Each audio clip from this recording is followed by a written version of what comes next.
Welcome back to the Tailosive EV podcast, ladies and gentlemen. The episode where no one really listens, so no one really cares. This is going to age 1,000,000% better than last week's. Actually, I'm gonna make like it that. This episode just got dated. I was gonna say I'm gonna make it my personal goal this week to make this episode age worse than last week's. So, how can we do that? That Nicola looks really promising. Yeah, successful. I had a conversation no lies. last Sunday talking about why the Model Y was better, and then I was like, and just like that, it's no longer better. And my episode yesterday, I was telling my neighbors like my episode yesterday just got dated so bad.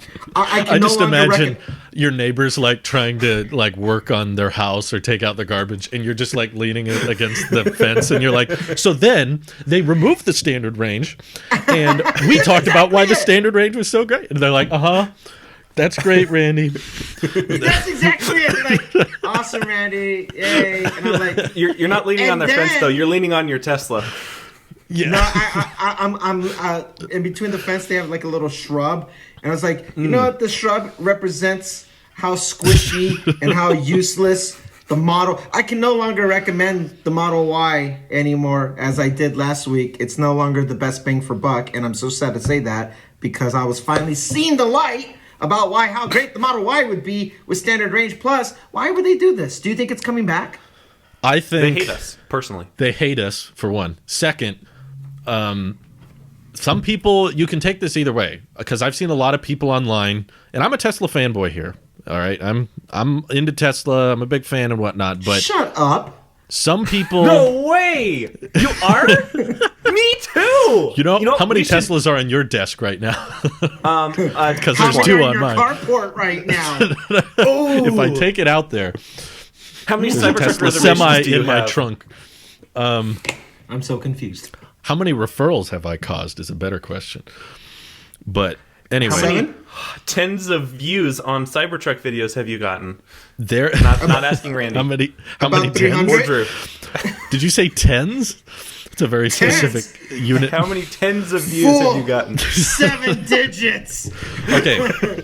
There are some people out there that have said standard range Model Y was probably removed because no one was ordering it and they were seeing much more demand for the long range anyway. I say, that's a very... Bull. As a fanboy, that's a very fanboyish way of explaining it. Well, they tried standard range, but no one wanted a standard range. Everyone clearly wanted the vastly superior dual motor all-wheel drive for $10,000 more because everyone figured that was a much better deal. That sounds like something you would say, Drew. That does sound like something I would say. But it sounds like something he just said. How many people, including Fred Lambert from Electric and how we were talking about it, I think there were far more people like us saying standard range Model Y is like the best bang for your buck Tesla ever. Incredible features, great hardware, great software. The range, it's not great, but it's fine. And in the age of the pandemic, people driving less anyway, 244 miles, plenty. It really just comes down to you got to stop a little more on a road trip. But for daily driving, it's fine. No, it's not great for the winter, but road trips are always the exception, not the rule when you are measuring something. When Elon was talking about battery, was it on the Joe Rogan or did he do something? It's one of these things he said that he was talking about. I was like, the Joe Rogan. The Joe Rogan. Yeah. The Joe Rogan experience. He actually has a separate show just called Experience. He said, I remember Elon saying that we could put a bigger battery, but at one point diminishing return comes to effect. It was like there's no point of adding so much battery to something if it's going to reduce it. It's going to have an adverse effect to it. Right. You can have a gas car today that goes 1,000 miles, but they don't do it. Absolutely. Yeah. But you have a 55-gallon drum? Yeah. Of course. So who doesn't? But all that to say that enough research and development goes into these things to say the standard range plus is more than good enough. when it comes for commuting, especially when you don't have to go to a gas station. You go home and you plug into a wall, whether you're using a 110 or a 220. It's more people than don't enough. bring that up enough. I feel like there's still a Let's bring it huge up. number of people that are like, EVs can't replace gas cars until they have equal range. I mean, for one, they will have equal range, but I'm saying not all range is created equally. It's range from the pump versus range from the house. It's totally different range. Boom. So wait, hang on, sorry.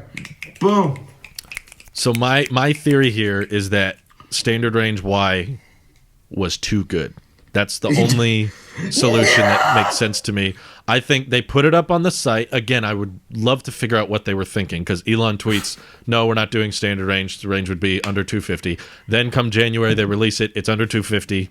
And then a few weeks later, they take it off entirely. Not delay it. A few days later. Well, it was around a month.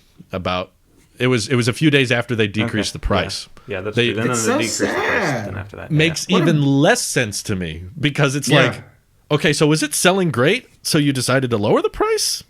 And then once everyone was buying it at that price, you decided, okay, let's just ditch it entirely? If so, if the standard range before the price cut was already selling great, why lower the price? Why just keep it at that in the first place? Like, what's... I don't think they were breaking even on their expenses. I think they still would have made a profit. It still would have gone well for the next earnings. I just think, my guess, it was flatlining everything else. Literally, like, I bet the Model 3 long range was getting hit.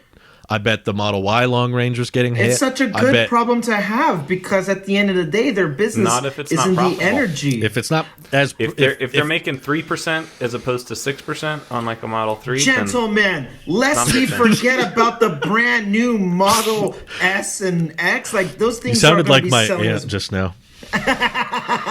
Gentlemen, lest we forget about the premium versions of these cars, which is also selling just fine, that they're in a market of their own, and you still have supercharging no, that's what I networks. was worried about. I think that those were probably selling a lot worse once the standard range came around. I bet everyone was Model like, X or so two what they do? They standard range ditch Model the Ys? yoke completely? Come on.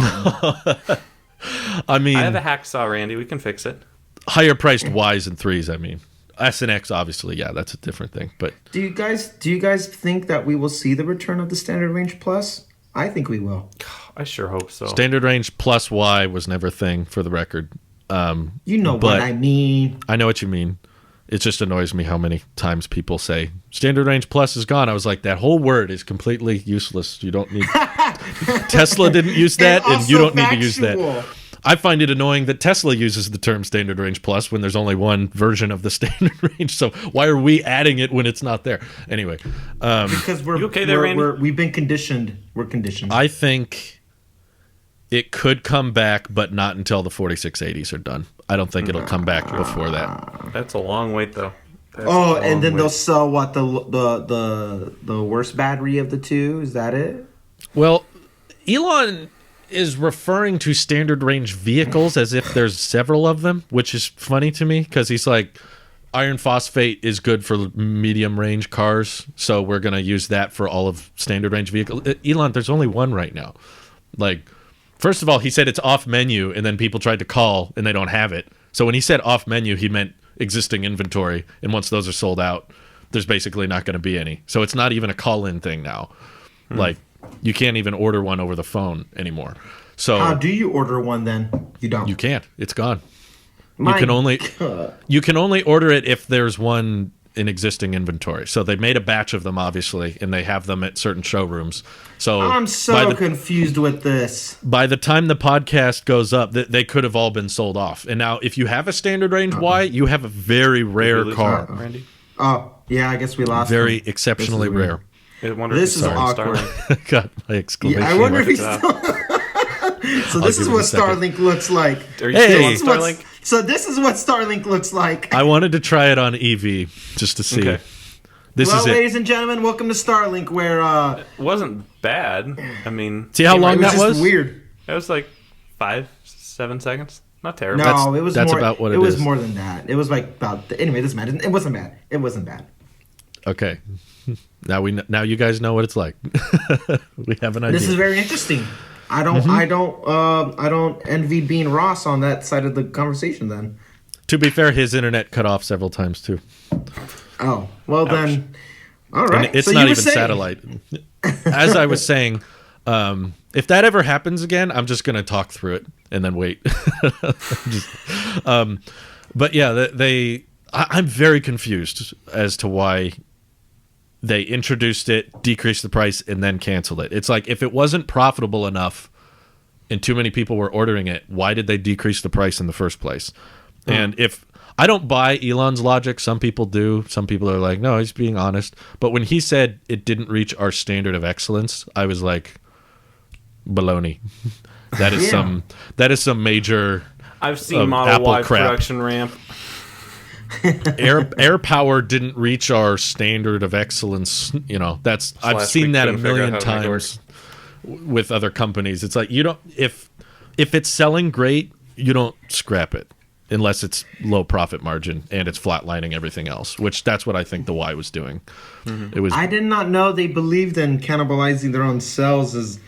I didn't think they ever took that into consideration because there's so much overlap of all the other vehicles. I thought they were okay with that. I thought that's one of the approaches they would have taken from Apple, where it's like, it doesn't matter, it's all the same bottom dollar at the end of the spreadsheet. You know what I mean? Like, it's all the same. So it didn't matter what was selling as long as something was selling. There is no cannibalizing of the cells. It's all Tesla because it's all done in house. It's all electric vehicles on the road. Doesn't matter which model. The way I've always pitched is like, we make great batteries for people. We just happen to make vehicles to go with those batteries. It didn't matter what you put on those wheels. Maybe I'm wrong then if that's not their mindset of it, because or there is some other factor that none of us are really considering, and to which I would be very curious as to what the issue. What is it that we don't know about that standard range then that caused? Why would how much it costs to make?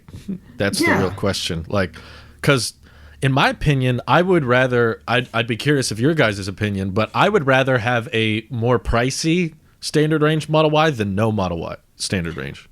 Yes. Like, if it was the option between a $40,000 or a $43,000 or $42,000 standard range Y versus a no standard range Y, I would rather there be at least a lower level of entry to work with. Absolutely, because one, continuity. All the other vehicles have 3 categories of it. Well, 2, just the 3, but yeah. Well, that's what I mean by other. I don't like to talk. I mean, so I guess the S has 3 now, technically. If you think of the quadrant of SUVs and sedans, premium and economic, in that bracket of the economic category, they're almost one and the same. They use so many of the same body parts that made it so identical. The battery is the battery. You're either going to software. Yeah. Big brain. Yeah, big brain right here. The battery is the battery. So software locking something could be. You're right, Dre. What was the price of making this thing? Because having a barrier of entry gives you maybe it's like, this is my budget, $45,000. Whatever. Here's my budget. But I'm Nick and Sweeney. I need more headspace. You know what I mean? Like, not everybody could be this delicious in size. Sometimes there's people bigger than me. Well, and just crossovers in general are very popular. A lot of people extremely want crossovers. So knowing what the cheapest Model Y people can get is, and they don't have a huge priority on range, to me is very important. That's why I think the standard range Model 3 is a great deal for what it is today. And that barrier of entry to get a Tesla, doesn't matter which trim, which color, just a Tesla of some kind that is new, that's not 2012 Model S with a bunch of vomit on the floor for $25,000. Yeah, that's not what I'm talking about when I say barrier of entry. I can smell it in my nose. It's like, ooh. I mean, I'm glad they decreased the price for the long range 3 and Y when they took it away, but still, I just feel like even if it was more expensive, even if they had to bump the price back up again to 42 or 43,000. Some people don't need all that range, or they're indifferent about it. Some people are just, I want to get from A to B, and it's a Do what you got to do to just- secure that profit margin, like Nick said. Like, if it's got to be 6%, do whatever the 6% is on the standard range Y, even if it's pretty high. As long as, I mean, the high thing could help prevent cannibalization, because I think that was possible, that Then other the people dual motor Model 3 became less appealing if you knew you could get a bigger car that's more practical for less money. Yeah. Okay, if you bump the price up and be like, okay, the range is worse and the price is pretty dang close, everyone would be like, oh, well, range matters to me more. I'll go with a 3. So it can coexist a lot more.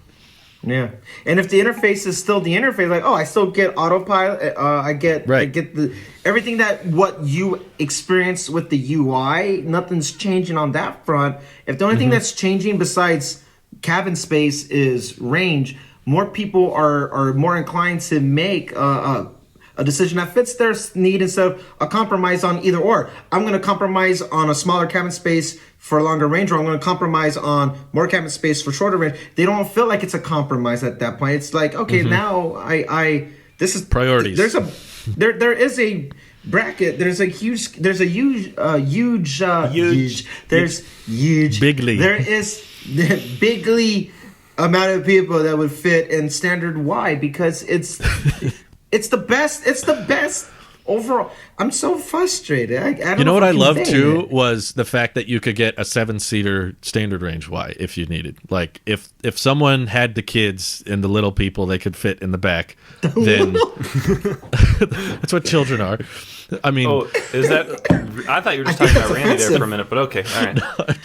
That's I thought offensive. we used little people to not be offensive. I don't know. I am Anyway. offended.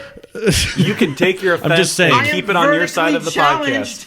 The cheapest way to get a 7-seater Tesla when that standard range was there was $43,000 now. Now it has suddenly jumped to over 50 because you have to get a long range to get a 7-seater Tesla. So I feel like that's too much of a gap. I thought we were done with this whole, after the Model 3 standard range fiasco. You remember when they announced it and then they took it off, and then they do standard range plus off menu standard. That was annoying and frustrating. And I really hoped with the Model Y, with the casting press and the minimalized manufacturing, that they had learned their lesson and they weren't going to do this kind of stuff again. So it's very disappointing to go through with it again. To follow up on last week's topic, the single motor Cybertruck will come out for a week, and then it will get pulled. No. 2 is a pattern, Nick. No. This is a pattern. Worried about the Cybertruck. If the single motor comes out, order it quick, because it won't be there for long. That's what we've learned. Guys, I'm really worried about the Cybertruck. Interesting. I've never heard this. Why is that? Because you have to move quick. You have to be the fastest in the west of the Mississippi to get your order in for single motor. Yep. Because it's gonna go away. They're gonna be like, hey, look how well this is really selling really quickly. Quick, pull the plug, it's going too well. And they won't be able to meet demands or something. Everybody, they're like, oh, come on. Not everyone's going to make their purchase on their $100 resolution. Oh, my God, they're all going through with the single motor. That's probably exactly what happened.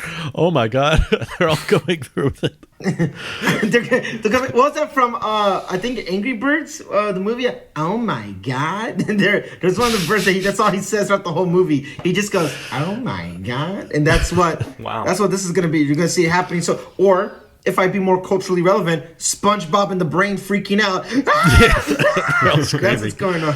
That's going to be Tesla. It feels to me like they launched the standard range Y while Elon was at SpaceX busy. Yep.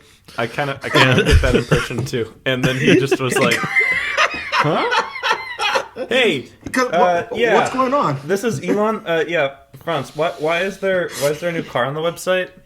He has to announce who he is. We thought it'd be a good deal. Elon. That's not good enough. I said 250 is the worst. So if it's under 250, don't do it. Oh, it's been there for a month, Elon. I don't care. East. I thought you said West. I don't. To be a fly on the wall in those meetings, I want to see those arguments going on. They're probably having the same discussion. Nick's impersonation goes, hello, this is Elon. Elon, I know. Your name came up on caller ID. I know who's calling me. I just want you to know this is Elon. It's the future. Hello, This is the future calling. This is the future calling, and he wants you to stop doing standard range. What are you doing? No. Would you guys be against what I thought was almost more likely? Because back when I did my update video, I thought that they were still doing off-menu orders for the standard range Y. It was before I saw the news that people were calling in. I thought, okay, if they're going to make it an off-menu thing, they're probably going to directly replicate the Model 3 and have a standard range plus Model Y that would exceed 250. Would you guys be against that, or do you think that's too weird or complicated? How much? 40 something, 42, 43, up there a little bit. For 250? Just to please Elon, they make it 251. They're like, see, Elon, it's enough. And then there's like a software. You order that one to get the standard range, right? You order it, and then they turn the range down. But maybe the range is more than that. It's probably a bit pitiful to make it that close. It's like, we'll save you $2,000 if you take 6 miles off the range. It's probably not. Right. So maybe it's like 260 or something like the standard range 3 or something like that. But so are you asking... Is that a bad idea? A bad idea to bring a standard range plus? Why? Model Y version. Why? No, only because we need something to fill that $40,000 part for a Model Y. At this point, I'd put anything in there. Put a mid-range. Bring back mid-range. Whatever you want to call it. I don't care if you want to call it, standard range plus, mid-range, or just standard. The broke version. Model Y, BR or BV, broke version. I don't care. We just put something in there. You broke 40,000. You're broke. Yep. You sure showed me. Or if people are buying it because it's not good in the winter, call it the summer version. Ooh, it's not good. There you go. Summer version. California edition. San Diego year round. Yeah, the San Diego variant. If you get it out in cold weather that's partly cloudy or something, the range goes down by half. So silly. I would put anything in that bracket just so we can have something there. And I think the more we're talking about it out loud, the more I think maybe they weren't meeting their profit margin, and it's so darn good, and they're like, oh, we can eat the cost on this one, but if majority is going towards that variant of it, and let's say it's under, say, 6%, then I could be like, well, we're now actually reducing our profit, like our revenue overall. We're selling more. The revenue's happening. We're moving inventory, but we're actually making less money because of it if everyone's focusing on that. Do what you got to do. I think you said it perfectly. Do what you got to do to get that 6% then, whatever that number is. Get there. Yeah. And let everyone adjust accordingly. But I think we talked about it last week. If not, we did it offline. But maybe they did it to compete with all the other vehicles that are coming out. And like, oh, see, we got one too. Yeah, that's why I think having a standard variant makes so much sense, is because there's so much competition at that price point between the Bolt and the VW ID4 and the Mach-E coming out now. Like, there's so much $40,000 electric crossover territory. I don't want Tesla to be looked at as the expensive variant, they're already selling the Plaid S and X are the most expensive Teslas we've had in a while. There were probably some times in the past where the S and X were. They're also the best Teslas we've ever had. So there's that. I don't want the most expensive EVs to be increasing price. The Taycan's still around, right? So I think we're safe. Right. Well, I think Lucid might have them beat, but. What do you think, Nick? Is it a bad idea to have a standard range plus or mid-range? I think between the 40, because the long range is 48 right now. So between 49, yeah. 49. Okay, yeah. Mm-hmm. All right. Almost 49. I think as long as they're between the 41 and the $43,000 price point, somewhere in there, I think it would make sense to have that 500 or 250 mile, 251, whatever they have to do. Mm-hmm. But I don't know why people would want to buy that one over a longer range Model 3 for the same price. I don't know. I do. I could size see a lot of people. Size and stuff, yes. But if you're already going to spend that much money, what's another $5,000 to get the longer range one that's not just bare minimum as far as range availability, right? Like, what's the long range one have? 320 something miles of range. 350. 350. The long Model range 3 Y? long range. No, the Y is 326. Okay, 320. Yeah, that's what I was thinking in the 320s. Yeah, I don't know. It's a tough call, and obviously the reason why Tesla stopped doing the standard range is because there's a financial reason. It was, as you said, Drew, probably tanking the other sales of the other cars. You don't think it was standard of excellence? No, I don't. I 100% know it wasn't standard of excellence. I feel like if it was standard of excellence, they shouldn't have released it in the first place. You know why? Exactly. Why make it? I think if they were always attaining to a standard of excellence, they would have never made anything, because we wouldn't have had the Model 3, we wouldn't have had the Model S, we wouldn't have had the Roadster, and all of their standards of excellence issues. Well, just why make a standard range Y if you're going to a month later say, oh, it's not good enough? It's like, just where was that discussion in the first place? You obviously designated a whole portion of the factory to build these things. Yeah. It wasn't like a little side project. Franz was building each one by hand without Elon knowing about it. No, they had to, many people. In the back corner.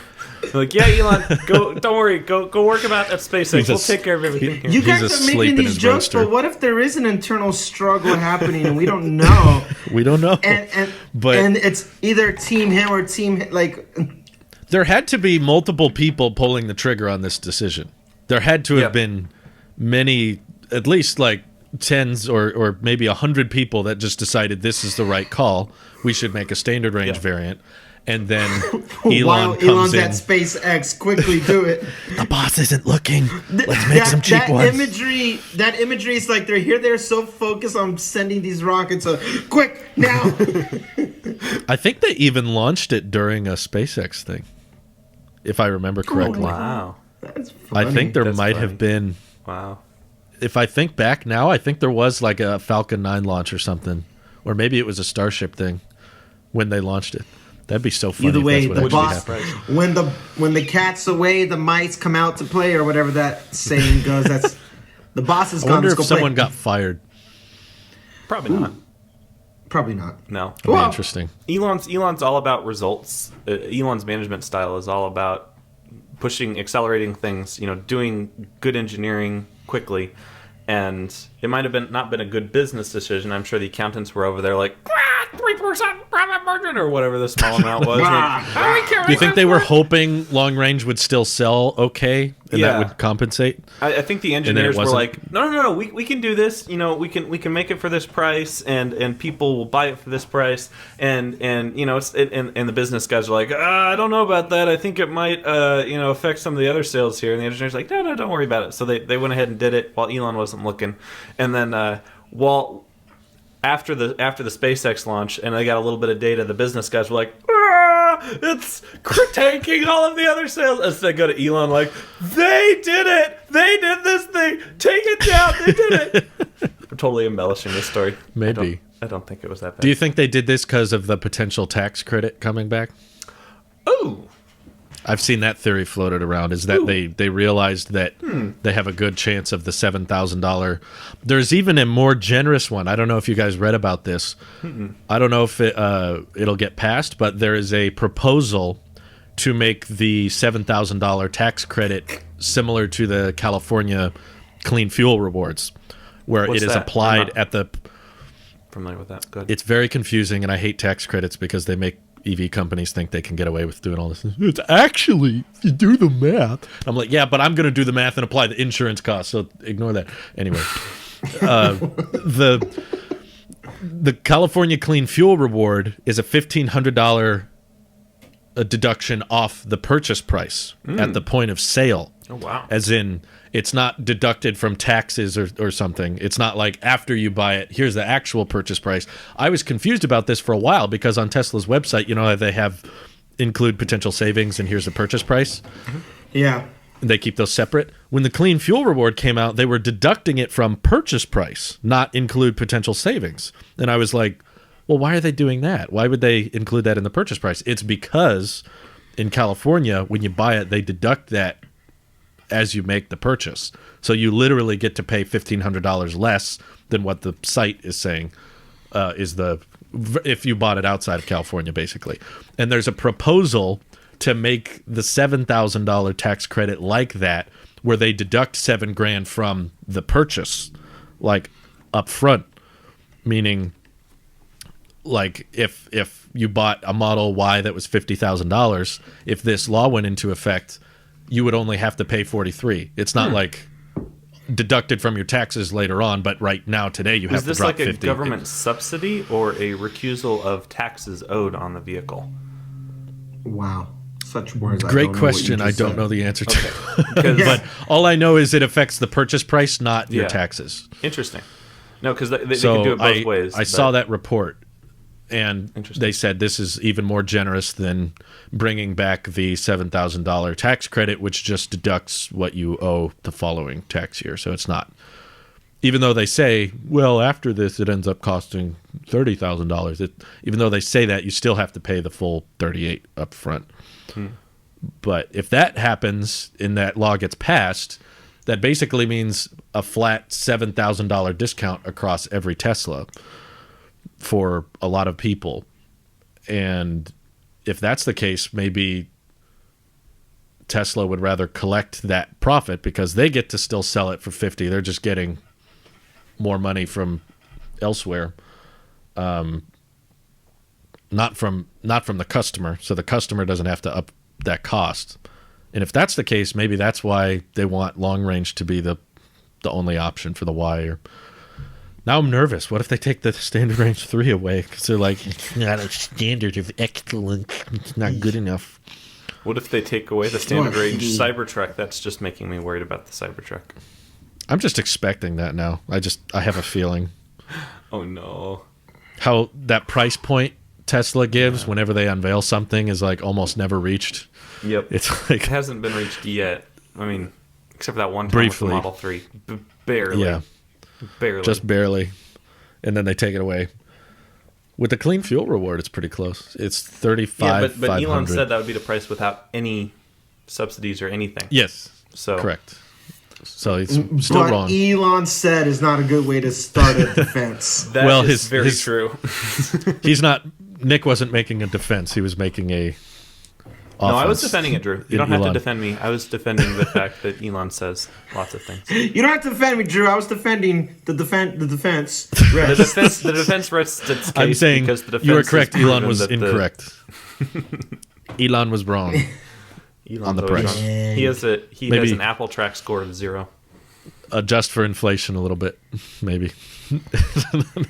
What is $35,000 in 2016 versus 2021? That's a good question. I don't know.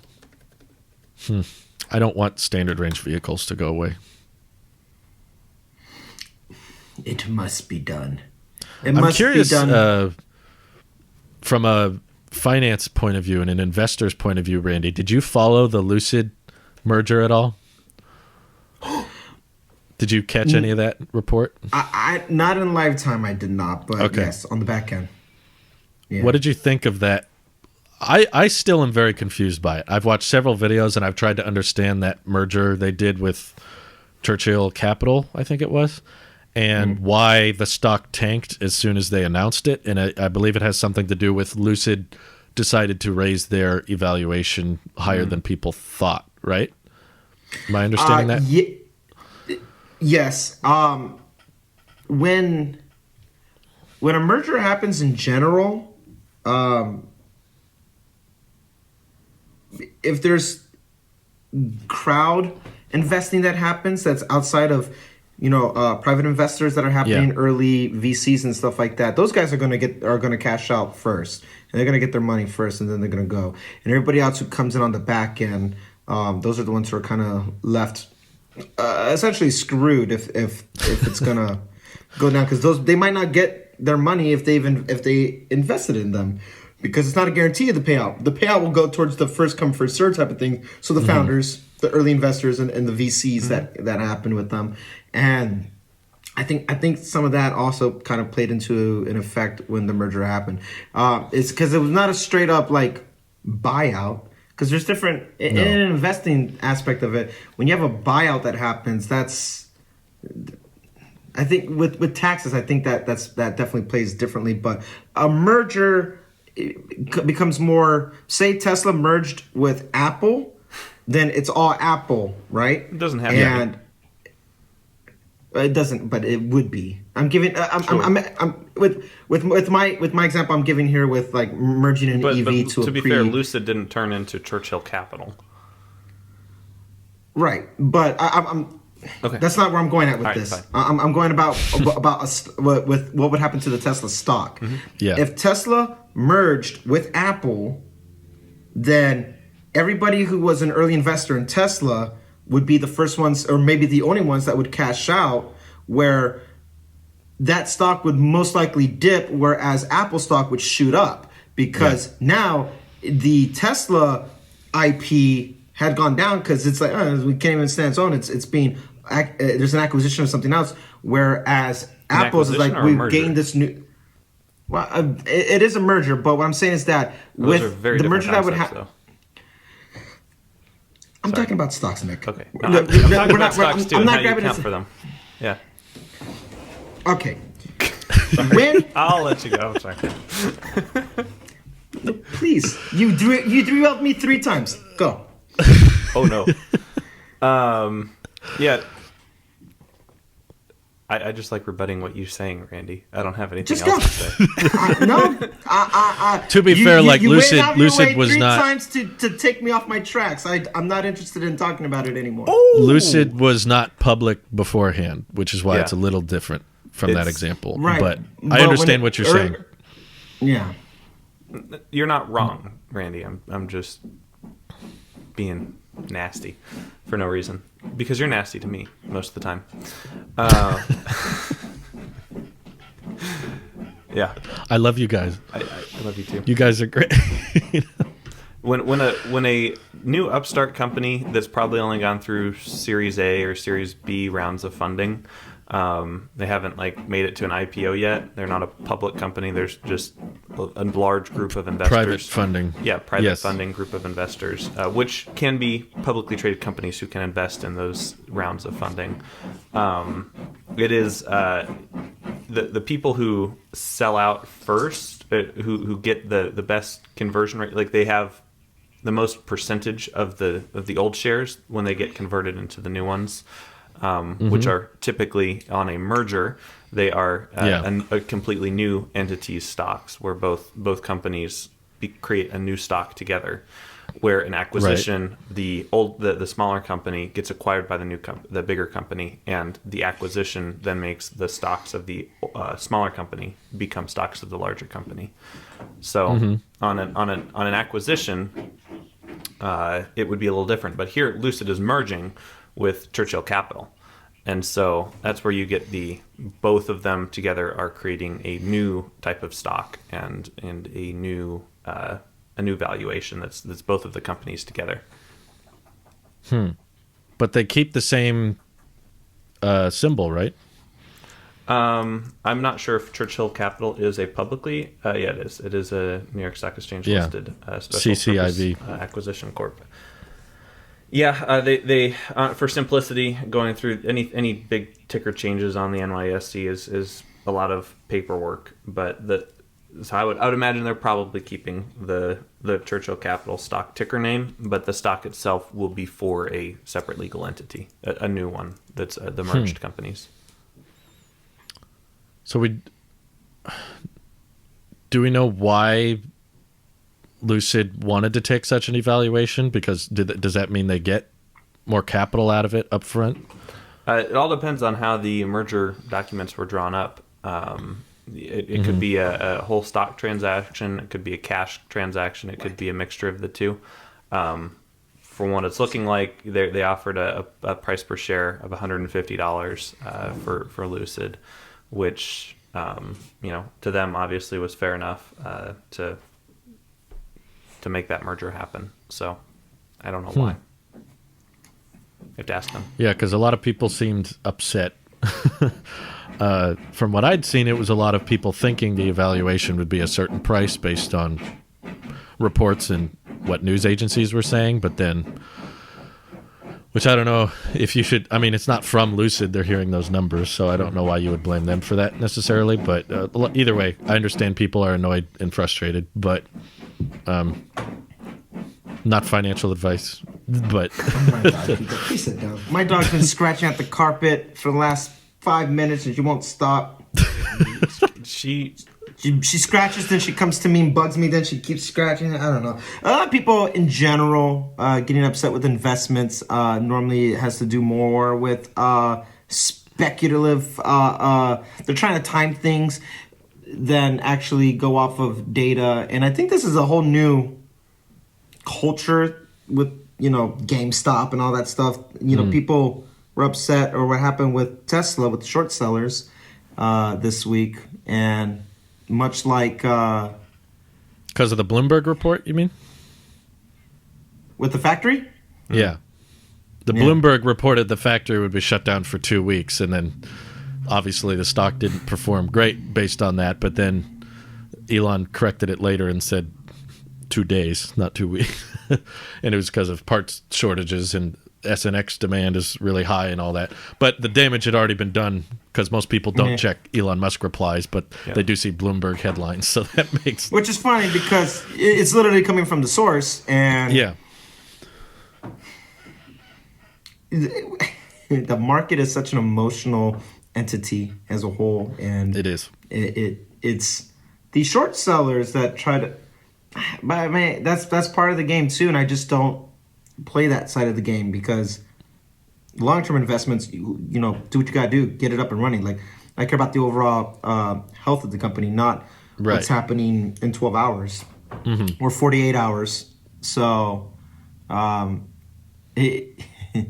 then just watching people react on Twitter is sometimes it gets overbearing for me. I'm like, I'm gonna get off because everyone just jumps on the bandwagon of thrashing Elon or Tesla because it's trendy and cool. The whole Apple's doomed to fail thing comes back to me.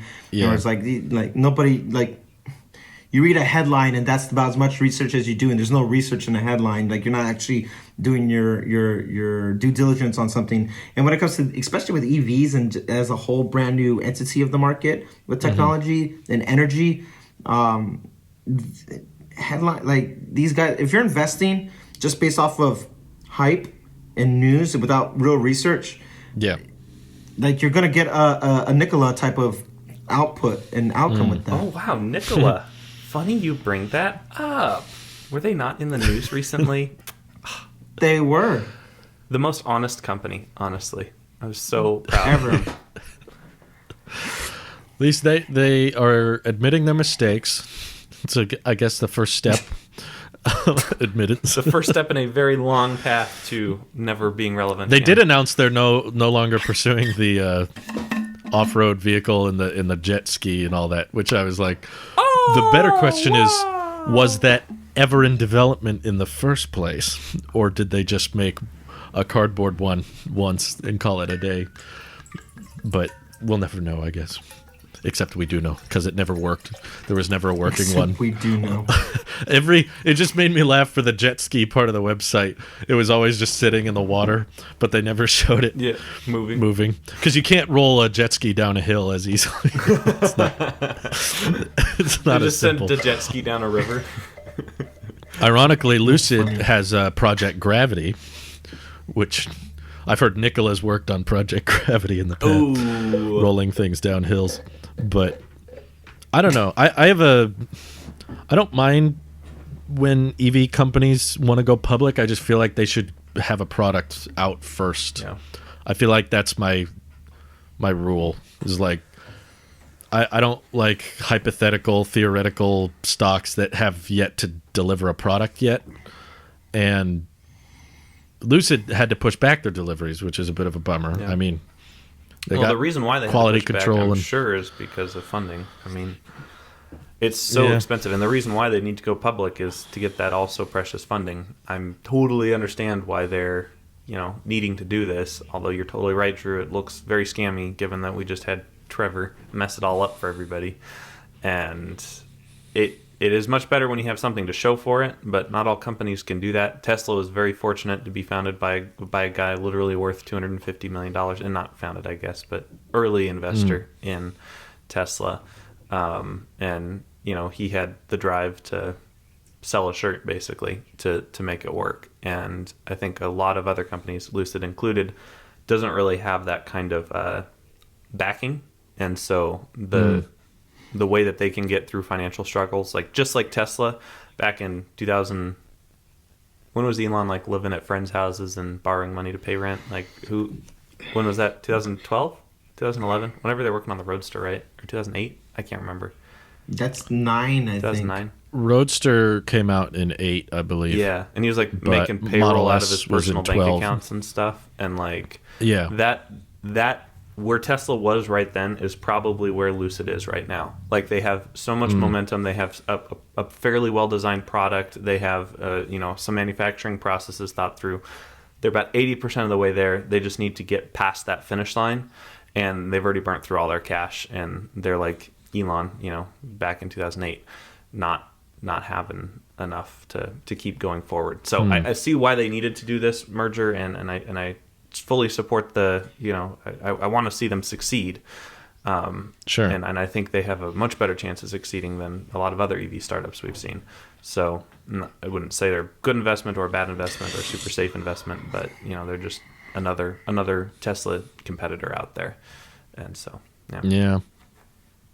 I'm just tired of delivery dates getting pushed back, especially with that company, because they've pushed things back years now. Yeah. It was already, I think they initially said they wanted to deliver in 2018, if I remember correctly. So just to see it even more so, it's like you want to believe it every time. Every announcement date, they're like, oh, this is the one.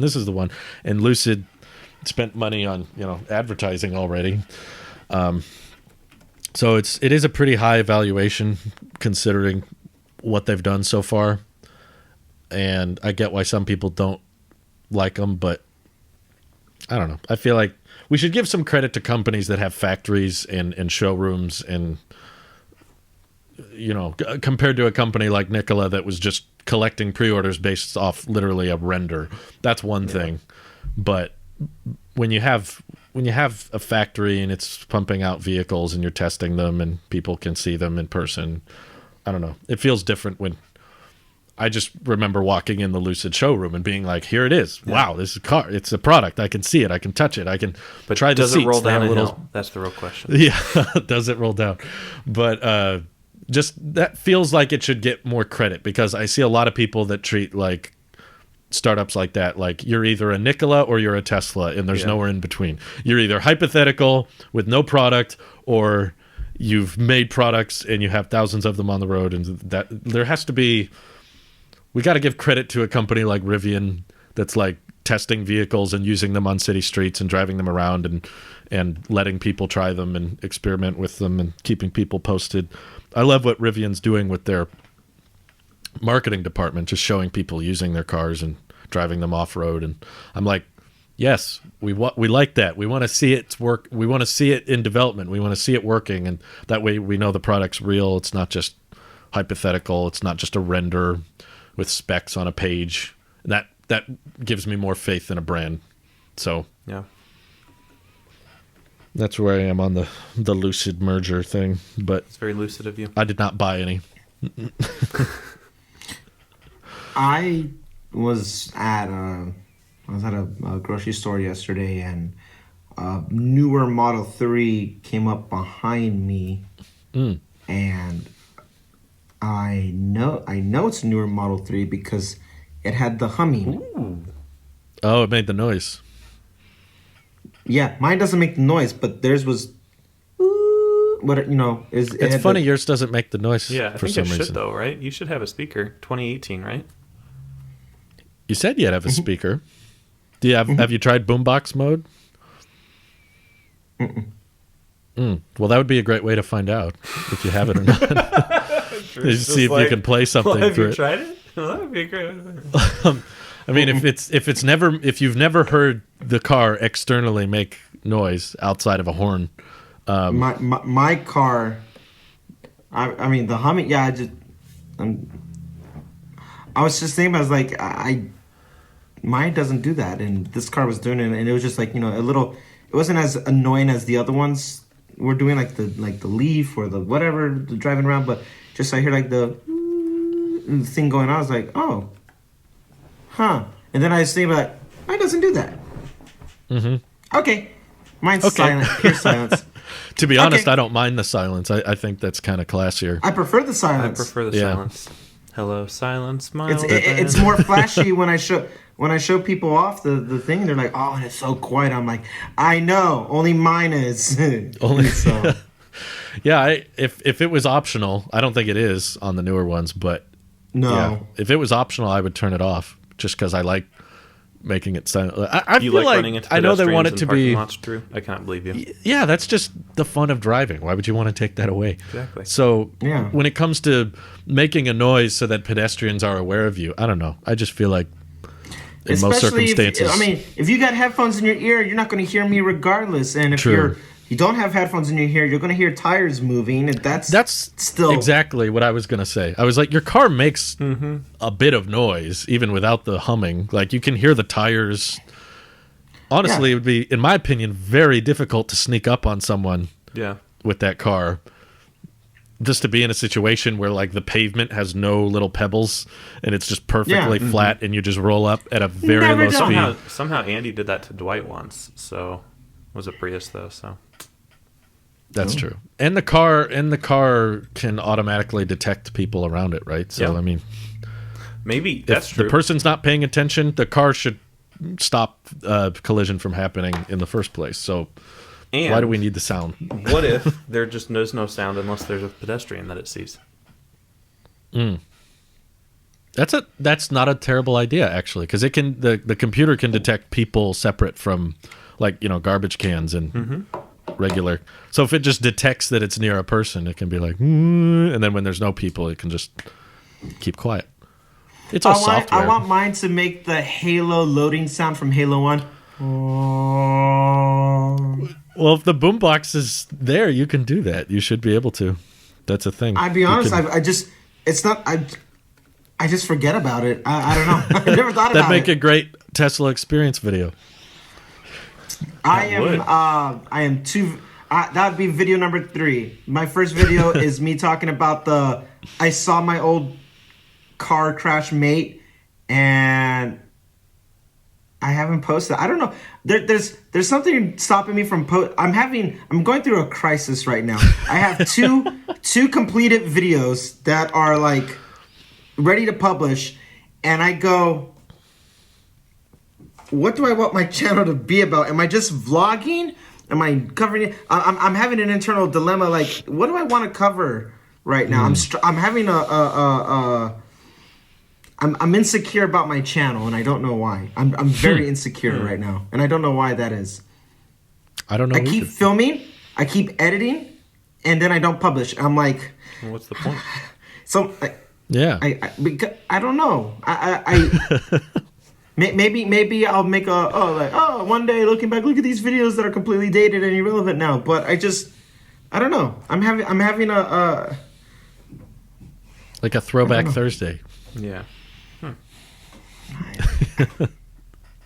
Yes, Drew. Like a throwback Thursday. I'm glad I inspired you. Oh, Drew did it. Only when I publish it. Does it become inspiration. Until then. I don't know what to tell you. Did you guys catch the Aptera Motors Washington Post article? I didn't. No, I didn't. They had some new pictures and images and stuff. It Is that gets new? me very, very excited. Yesterday? Well, it's on the Washington Post website, but yeah, they also tweeted it. They just had some updated visuals of the car and the efficiencies to give you some perspective that like the car per mile uses about as much electricity as a computer for 30 minutes of use. Oh. Just pretty trippy amount of like low power. They give the drag coefficient and 0.13, which is close to half half that of a Model 3, which is pretty amazing. I like how on the website they included the bottlenose dolphin drag coefficient. That's a very interesting comparison there. That beats the Aptera, unfortunately. So we should really just be driving dolphins around. To be very, very low drag We're all coefficient, just but the Momoa guy or whatever his name is. Jason Momoa. that guy. Maui? Oh, I mean, I don't know if it's an audio podcast, so for you if you haven't seen me, I Hey would Patrick, just, how like, are you? Pretty good, SpongeBob. do you think a lot of us are still split on whether or not Aptera is going to end up using superchargers? They have the connector. Yes. They have the port. They show all the pictures for it. They even have it in the rearview mirror. They have it in the rearview mirror, which I thought was So they amazing. have Easter eggs. They have Easter eggs. I'm hoping they're doing that because a deal has been reached and Tesla wants to announce it themselves and they're not letting the people who sign up for it announce it. But some people have said they won't because Tesla doesn't like three-wheeled vehicles. Why? Do you think that would prevent them from supporting supercharging? What? Why? Because Elon's like, not safe. We don't want to endorse. Oh, come on. Not safe. Elon is concerned about motorcycles. This is hardly a motorcycle. The thing's wider than a Model 3. It has airbags. It has air conditioning. It has solar power. Like, this is like... Very safe. It has air conditioning. I know. That's the number one thing of safety. If your air conditioner is broke, I'm sorry, you're literally going to die in any fender bender. That's how that works. I guess that's true. What do you think, Do you think they it fill would those stop 'em, airbags Randy? with? Air conditioning. Air conditioning. That's how that works. I'm terrible. Do you think that would stop him, Randy? As a shareholder yourself, would you be uncomfortable knowing that one of these three wheels can charge at your superchargers? As an elitist, yes. Oh, Randy used the E word. Ooh. As an investor, no, I would more money, More money. As an investor, More money. I feel like it's just money. out of all EVs that could use the supercharger network, it is by far the most qualified. Yes. Like, I just don't want somebody with flip flops and sand whatever coming into my. Oh, I'm sorry. Have you looked pretentious- in the mirror, Randy? I don't want to talk about it. Exactly. I would be kicked out of a Nordstrom's in a heartbeat. But my sandals come from Nordstrom, so technically not true. So I don't know. Like the idea. The whole point. Even in Tesla, even Elon says like we made it open for everybody, but nobody's jumping in on it. Like, well, yeah, jump in on it. I don't see an issue with it, but what I do see logistically is like, there might actually be lines now to get in. There's already lines now. Mm-hmm. People waiting, they'll pull up and they'll wait for their turn. yeah.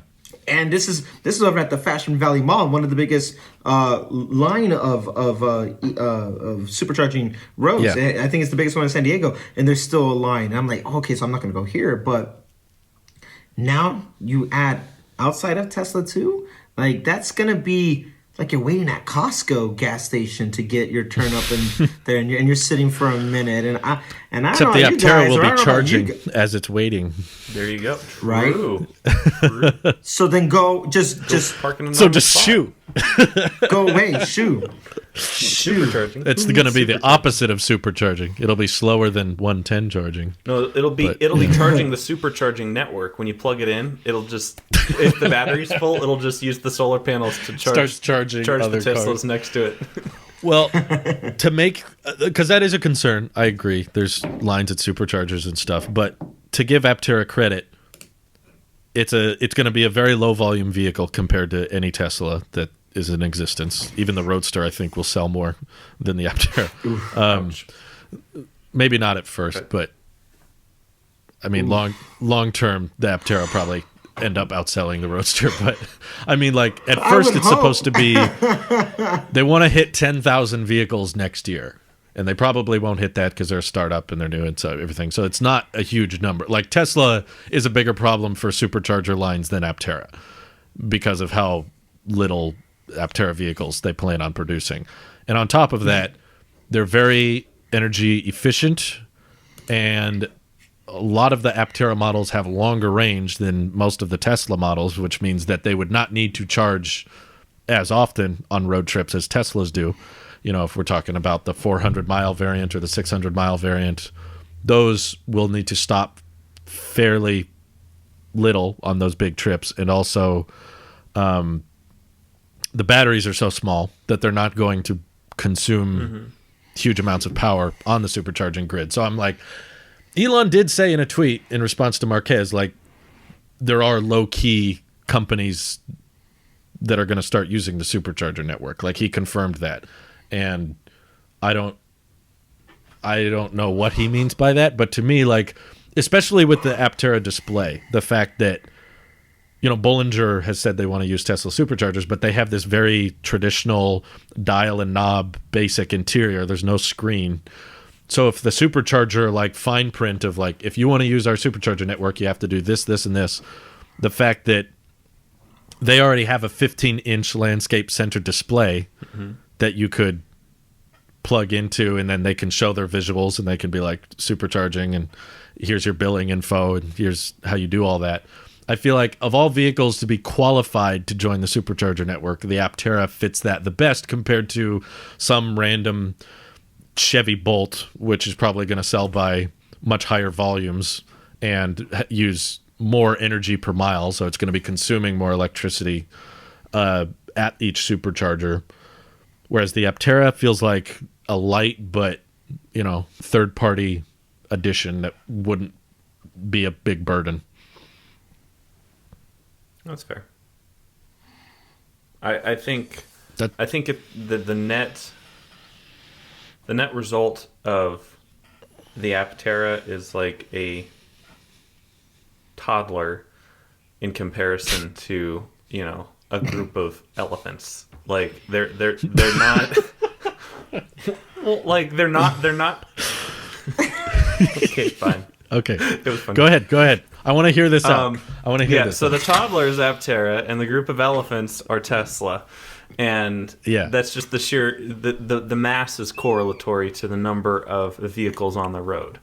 And so you think the elephants have infrastructure set up for all of their needs. They have plenty of food, they have plenty of peanuts, they have plenty of water, and this herd of elephants has to wait and line up for this food and water and the peanuts and all that stuff. And some elephants get frustrated because, you know, that's just a long wait for them.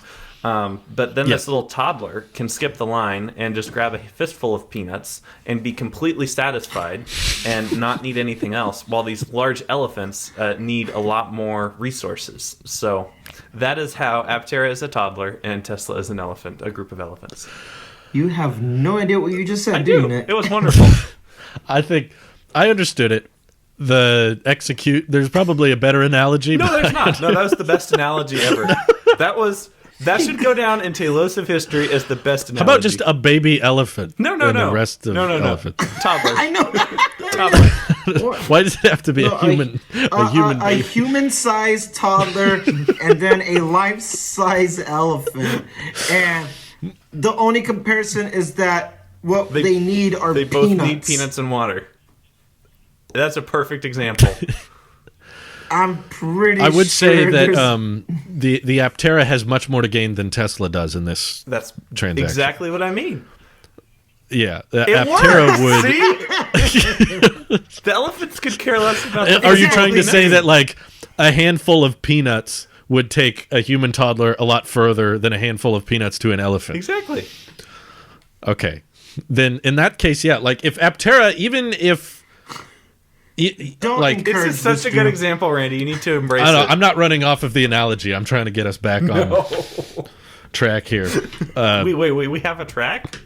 Whoa. There's a little bit of a track. Okay. The Cybertruck turns like it's on rails, and I'm trying to stay on those rails. Right, fine. So the Aptera is like if they announce that it will qualify for the Supercharger network, suddenly everyone's going to be talking about them, even more so than like right now. There's a few people talking about them, and the Washington Post doing an article on them is probably the most public recognition they've received in a long time. So the fact that they're finally getting attention now is putting them on the map and making them more well known. But the reservations have still barely broke 7,500. That's how many people have put down money on one. Whereas if people found out that you could supercharge with these things, and these would be like the first third party to take advantage of that, suddenly all Tesla fans everywhere are going to be like, oh, okay, interesting. Like this has the Tesla nod of approval. This has access to the largest charge network in the world, and the range is also amazing. I feel like that would take the company to new heights. It would put them on the map. Even if someone was not interested in buying one, they would know about them because they would be like, finally, Tesla's opening up the network. Here's what they've opened it up to. That would, like, Aptera has a whole lot to gain from this. Yeah. Which, because they're a startup and they don't have a pre-existing infrastructure to work off of, I think it's absolutely the best idea to make your first vehicle with your connector the Tesla one, because you know that's going to be a huge network to work off of. And you know it's probably going to be looked at as more premium and more well-liked compared to Electrify America, which to me is kind of like a crap stain on the Lucid. It's like we charge with Electrify America. It's like, so you're gonna take your like $200,000 car and park it at a Walmart it's gonna be next to a Nissan Leaf, and you're gonna be charging there. Like, okay, it's time to charge. Electrify America is not super premium feeling. And so think about it from Tesla's perspective, though. They don't want to have a hardcore Tesla competitor at their Tesla supercharging stations. Exactly. And so, thank you.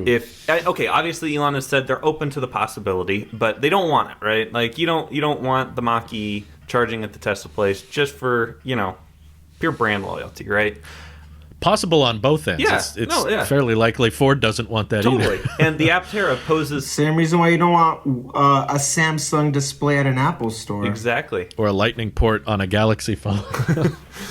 That would be weird. That would be... Actually, that would be totally weird. Lightning port... Ugh.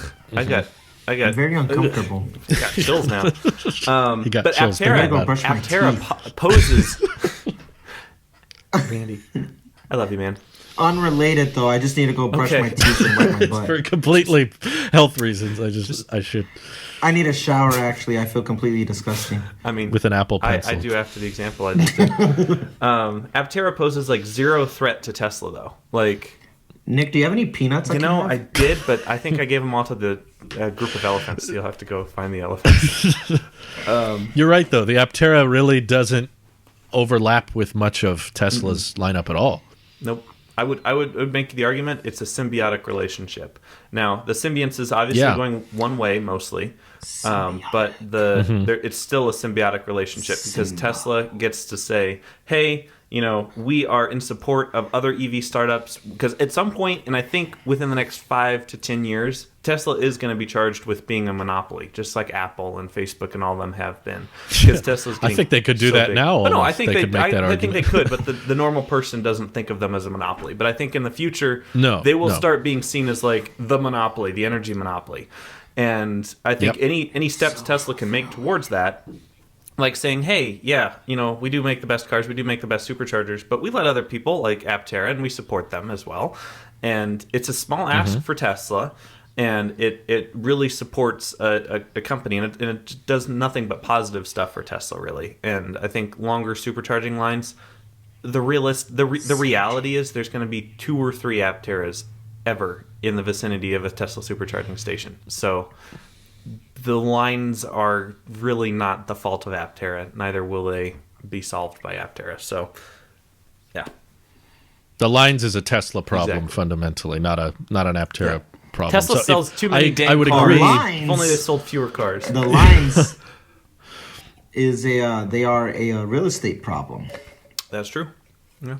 Kind of, yeah. I mean, trust if Tesla had it their way, they would stock more wherever they could. But everywhere I've driven by, at least in the San Diego County, they've pushed it to the limit of how far they could go at each location.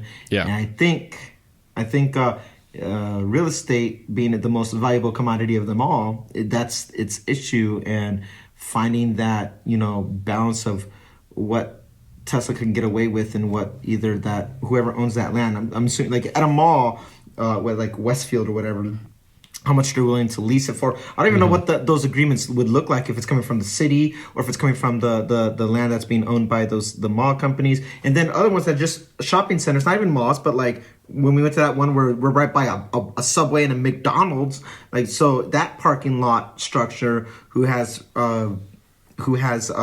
ownership of that, I feel Tesla, if they could, and I think they would push to get there, because they always want, I will make it legal. I feel like they would push to make every spot an EV charging like hookup if they could. Yeah. And if it's utilized for Rivian or Aptera, if it's used, if anybody take Mach-E, anything, you park there. But if Tesla can own that spot, this is our spot. I feel like that is the most valuable commodity, and they wouldn't care who sits there overall, because they're a paying customer at the end of the day. Paying customer and subliminal messaging in a way that like, oh, this is a Tesla parking spot. Because I do agree about like, you don't just want your competitors to show up and taint your image. It's gross. Ew. You just devalued my car by being next to me. But if you put that car said infrastructure, like, you're on our turf now, welcome to the wrong side of the hood, now it's like, okay, well, it doesn't matter, you know who's big daddy on campus, so to say, so then it really wouldn't matter at that point. I think go ahead. Just like a barnacle on a big whale doesn't really affect the whale very much. The barnacle has everything to gain from the symbiotic relationship. They get protection. They get food. He got a barnacle. Aptera is the barnacle of the EV. And I mean that in the best possible way. That's the title. I love you, Aptera. Aptera. Semicolon. Aptera The barnacle is is the toddler. Don't do that. People will misunderstand. People will completely take that the totally wrong way. Yeah. But like, no, seriously, barnacle. like, the whale has no idea that this barnacle is there, and it's just Because I think around. if you think about Bolts or Mach-E's or VW ID4s, other potential Tesla supercharged candidates, then the potential of those to grow and get past their production constraints and start making more and more vehicles to the extent that they start delivering by the hundreds of thousands, then it does become a problem. If it was only like 10,000 vehicles on the supercharging network, Tesla could be like, okay, we'll make a little revenue, we'll have to spend a bit more, but we can make that work. But if you're adopting a standard of a vehicle with a port that uses your connector, and they plan on ramping it to an extreme scale to get to the point of major market share, that's where Tesla's like, I don't know if we want that burden. That's going to really overflow. But I think the market cap, if you will, like, let's say Aptera can make an infinite number of vehicles.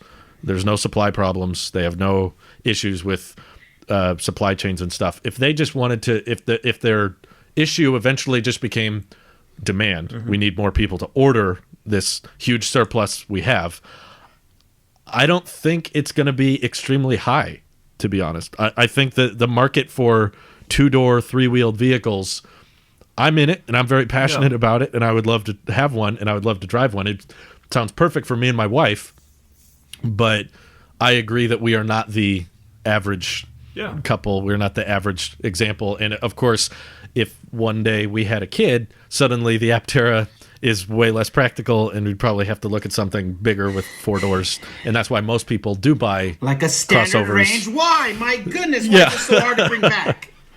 That would be a perfect solution if you had a family. And I think Aptera acknowledges that in their tweets and stuff. They're like, we know this isn't the car for everyone, but it does have a market. It's just a portion of one. And I think that is why Tesla should be comfortable with it and accepting of it, is they can be like, okay, even if this company ramps up production to where they have zero supply problems, and it's all just about selling more people, then that's still going to be what, 40,000 vehicles a year?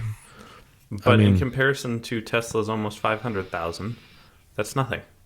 Oh yeah, by the time they hit 40,000, Tesla's going to be in the millions per year. And it's only going to help them with scale. Yeah.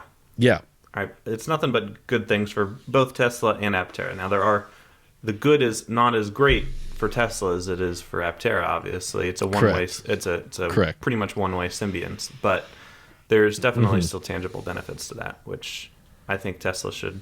Like the barnacle. Yeah. It does not hurt the whale. It doesn't hurt the whale, but it protects a little bit. Maybe if a group of barnacles are in an area where the shark bites the whale, then the barnacles get bitten and not the whale. So Which in this closing case, thoughts, gentlemen. Standard range Y should come back. Definitely. I want it to come back. Mr. Whale, bring back the standard barnacle. Y range. Standard range Y. Bye, everyone. Bye.